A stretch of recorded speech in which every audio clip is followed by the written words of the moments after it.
चलो। भाई कैसे हो? बढ़िया हो? तो अभी मैं मेरा नया चैनल स्टार्ट करने वाला हूँ। मैं भी ये मेरे दोनों चैनल पे वीडियो होगी। मेरा नया चैनल द फॉक्स या फॉक्स टेक्स करके होगा ना, तो मैं दोनों पे डाल दूंगा। तो अभी के टाइम पे ना बहुत से बंदे यही चीजें को देखते हैं कि ऑफर लेटर। तो मैं पर्सनली आज जो इस वीडियो में बात करने वाला हूँ, मेरी खुद की बात करने वाला हूँ कि कैसे मैंने 5 से ज्यादा ऑफर लेटर अचीव किए मेरे कॉलेज टाइम पे।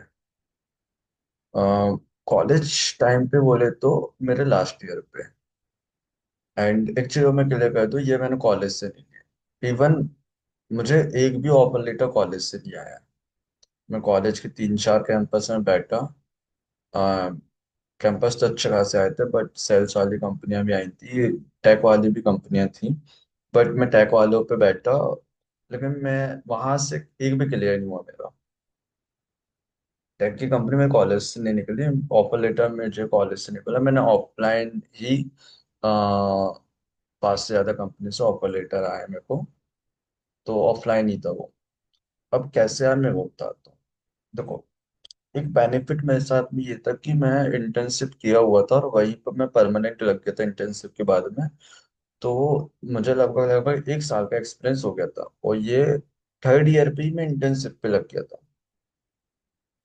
थर्ड ईयर पे भी इंटर्नशिप पे लग गया था। मेरे 3 मंथ की इंटर्नशिप उन लोगों ने बोली थी, बट 15 दिन में उन्होंने परमानेंट कर लिया था मुझे, और मुझे वहाँ एटलीस्ट 1 ईयर हो चुका था।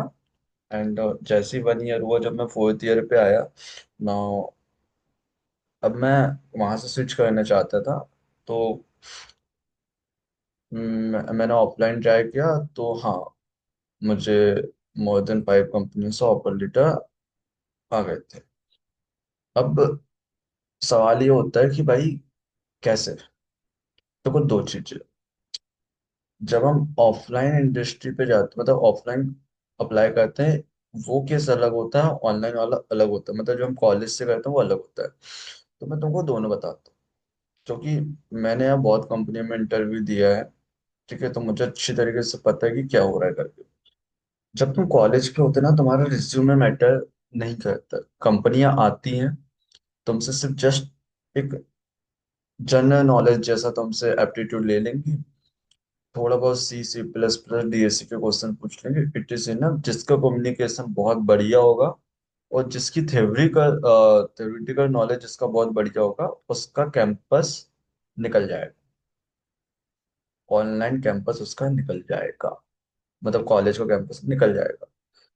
ठीक है। दो चीजें वहां मैटर करती हैं, आपका communication, second thing theory knowledge of all subject, है ना। मतलब आपके DSA वगैरह। तो मान लो 5-6 कंपनी आती टेक की, 5-6 पे बैठोगे, एक ना एक निकल जाएगा। और एप्टीट्यूड थोड़ा सा। ऑफ कैंपस में बात अलग हो जाती है। वहाँ नॉर्मल जो मिड लेवल की कंपनियां होती हैं, जो स्टार्टअप बेस्ड कंपनियां होती हैं, और तुमको नॉर्मली वैसी ही कंपनियां मिलेगी, है ना। वैसी कंपनियां मिलेंगी, और उनमें हायरिंग बहुत चलती रहती है। तो उस पर क्या होता है, एप्टीट्यूड पे ज्यादा ध्यान नहीं देते। एप्टीट्यूड पे ज्यादा ध्यान नहीं देते। तुम्हारा DSA नॉलेज भी उतना ज्यादा नहीं देखेंगे। ठीक है। मोस्टली जिस फील्ड के लिए तुम अप्लाई कर रहे हो, उससे सबसे फर्स्ट थिंग होती है शॉर्टलिस्ट होना, जो कि तुम्हारा रिज्यूम बेस पे होगा। यदि आपका रिज्यूम शॉर्टलिस्ट हो गया ना, तो मैं बता रहा हूँ 60% आप शॉर्टलिस्ट हो चुके हो।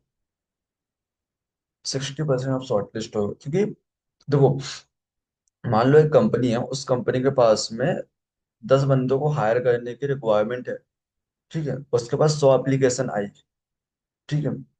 तो MNC कंपनी ये कहती है 100 में से 80 बच्चों का वो ना, मतलब एप्टीट्यूड राउंड लेगी। एप्टीट्यूड राउंड लेने के बाद में, मतलब सबका पहले रिज्यूम तो क्लियर कर ही देगी वो। 80% बंदों का वो रिज्यूम में सेलेक्ट कर लेगी, फिर उनसे एप्टीट्यूड लेगी, फिर कोडिंग राउंड लेगी, फिर HR राउंड लेगी, फिर निकालेगी। लेकिन जब हम ऑफ कैंपस जाते हैं या नॉर्मल कंपनी की बात करते हैं, वो ये सब नहीं करती चोचलेबाजी। वो क्या करती है भैया, तुम्हारा रिज्यूमे आया, उन्होंने देखा कि यार मेरे को चाहिए फ्रंट एंड वाला बंदा, तुम्हारा रिज्यूमे मैच करता है, हाँ भैया ये फ्रंट एंड वाला बंदा है, मेरे को एंगुलर वाला बंदा चाहिए, इसके रिज्यूमे में एंगुलर है, तुम्हारा रिज्यूम शॉर्टलिस्ट, मतलब 100 कैंडिडेट ने अप्लाई किया था, तो वो सिर्फ और सिर्फ 15 ही एप्लीकेशन सेलेक्ट करते हैं वो लोग।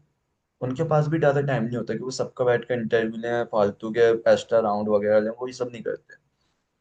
15 सेलेक्ट किए, 15 का इंटरव्यू लेंगे, उस इंटरव्यू में तुमसे C++ ये सब चीजें कुछ नहीं पूछेंगे, DSA भी बहुत कम पूछेंगे।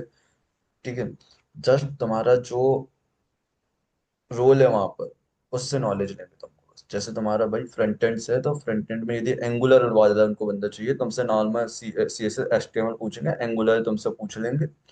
ठीक है, एक क्वेश्चन तुमसे पूछ लें कि भैया तुमने इसके पहले प्रोजेक्ट पे कौन सा काम किया, तो भाई देख, दो चीजें प्रोजेक्ट बने हुए हैं, बिल्कुल मेंशन करो। ठीक है, वो तुमसे कभी ये नहीं बोलते तुम लाइव चला के दिखाओ, ये चला के दिखाओ, जस्ट पूछते तुमने क्या किया, बस एक्सप्लेन कर दो, तुम्हारे एक्सप्लेनेशन से ही वो समझ जाएंगे भाई इसने किया है ये नहीं किया। एक्सप्लेनेशन बहुत अच्छे तरीके से कर दो।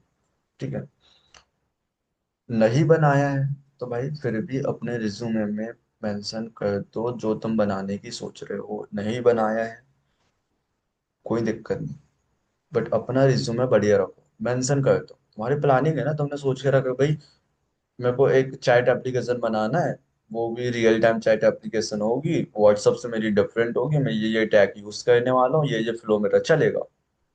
ठीक है, मेंशन नहीं बना कोई दिक्कत नहीं, उनको थोड़ी पता है तुमने बनाया नहीं बना, वो थोड़ी बोल रहे तुमको चला के दिखाओ नहीं चला के दिखाओ। बहुत बहुत कम इंटरव्यू ऐसे थे जिसमें वो तुमको बोलेंगे कि भाई तुम लाइव तुम्हारा प्रोजेक्ट हमको रन करके दिखाओ, बहुत कम बोलेंगे वो लोग। ठीक है, होता ही नहीं है, मतलब सिर्फ तुमसे पूछेंगे बस, अपना पूरा फ्लो समझा दो, टैक्स समझा दो, तुम्हारी बातों से समझ में आ जाएगा उनको कि भाई ये बंदा ने किया है नहीं किया है, या कर सकता नहीं कर सकता। मेन तुम्हारा ये देखेंगे तुमको आता है नहीं आता, एंगुलर पूछेंगे तो एंगुलर आता है नहीं आता, वो दो, बढ़िया दो। और देखो क्या है, अभी के टाइम पे ना मार्केट, चलो ठीक है, वीडियो ना बहुत लंबा हो जाएगा, यदि ये वीडियो में आपको थोड़ा और कुछ जानना है, मतलब मेरे पास है बहुत सी चीजें कि अभी मार्केट कैसे चल रहा है, उस मार्केट के हिसाब से हमें कैसे अप्रोच करना चाहिए, जो मैं करता हूँ अप्रोच, मैं कहाँ जाके अप्लाई करता हूँ, ये तुमको और जानना है ना, तो मुझे कमेंट करना, सब्सक्राइब करना। ठीक है, तो मैं उसके ऊपर वीडियो बना दूंगा। ठीक है, तो अभी क्या वीडियो लंबी हो जाएगी, इसलिए मैं इतना ही करता हूँ। ठीक है, थैंक यू।